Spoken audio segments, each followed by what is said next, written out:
Hi everybody, it's Trevor Hammond here with Sierra Pacific Mortgage and author of Mortgages, Money, and Life. 52 lessons in this book. For those of you that have not gotten the book, read the book, even heard about the book, I took 52 of my favorite lessons that I've learned and written about over the last 10, 12, 15 years, and I broke them up into thirds. So there's about 17, 18 lessons on how to better handle your mortgages, how borrowing and repayment of that real estate finance. A third of it on how to improve your personal finances, strategies, tips, techniques that I have learned over the years and taught a lot of people. And then a third of it on how to have a more fulfilling life, how to have more balance, how to have better relationships. All lessons I've learned from, you can see a fraction of the books here that I've read, that I'm a student of all of these things.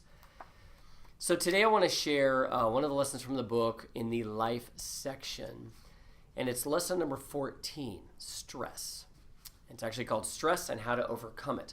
And I'm going to start by sharing my favorite definition of stress that I've ever read or heard, that I've really begun to kind of live my life by and look through in that lens, so to speak.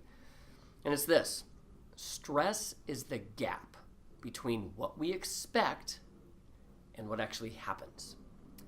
So think about that a little bit, but it's really any experience. We go into every experience really having expectations, perceived expectations, sometimes I'll call them.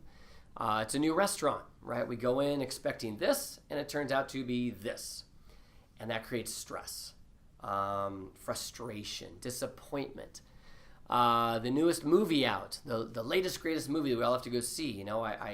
I'm expecting this, and there's no way that new movie's going to live up to what all the hype has created in my mind to expect out of that movie. So this is what actually happens, and now I've got stress. Man, I just wasted 2 hours, my money. Let me give you another example. I want to lose 20 pounds this year, let's say. Okay, we'll take weight loss as a goal, and you get halfway through the year and you've only lost 4. Okay? You wanted to lose 20, but you've only lost 4. Stress creeps in. You get frustrated. You're dejected. And a lot of times we give up, okay, on that goal. It was a great goal, but we lose steam. We lose that passion for that goal.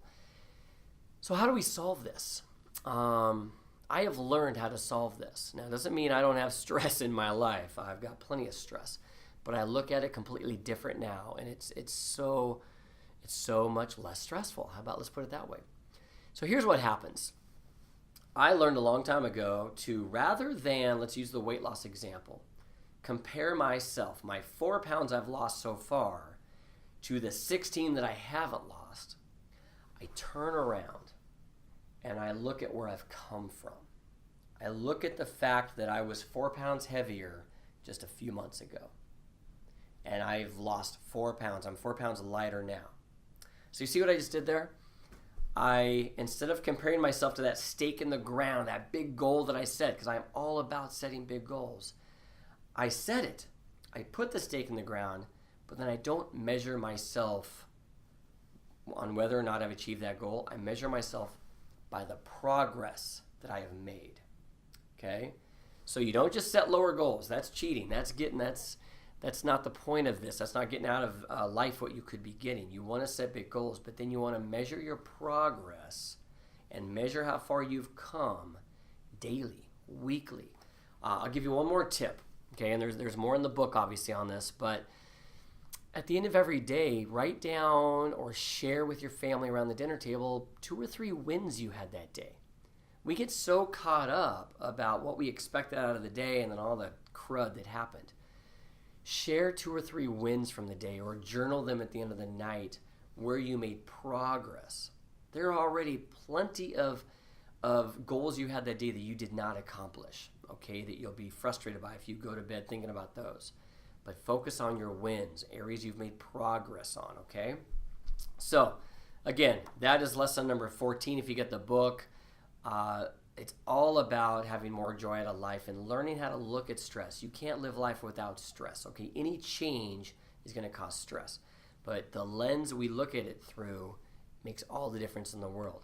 If you haven't picked up the book, go check it out on Amazon. You can download the Kindle for really cheap. I just want to get this in the hands of everybody I can to make an impact. So help me spread the word. I would really appreciate it. And I will keep bringing some lessons to those of you that just like watching videos. All right, Trevor Hammond here, signing off. We'll talk to you soon. Bye-bye.